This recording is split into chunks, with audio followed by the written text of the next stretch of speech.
इसी तरह आज उसी केस में जिसमें मीर शकीलुर रहमान साहब को गिरफ्तार किया था, मीडिया की ज़बान बंदी की मैसेजिंग की थी, उसी केस में आज नवाज शरीफ साहब को 3 दफ़ा के मुंतखब वज़ीर आज़म को बरी कर दिया गया है।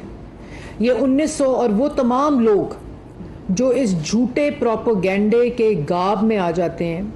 इस मसनूई नैरेटिव के उसमें आ जाते हैं, इन्फ्लुएंस में,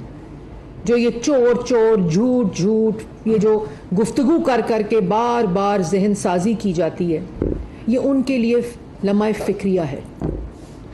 आज ये सोचने का दिन है कि अदालती फैसले के ज़रिए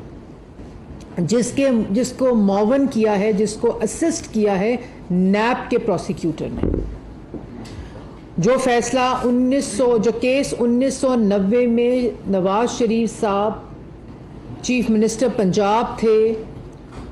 उनके दौर में प्लॉट्स की एलोकेशन की और कहा गया, ये तासुर दिया गया कि उन्होंने मीर शकीलुर रहमान साहब को फेवर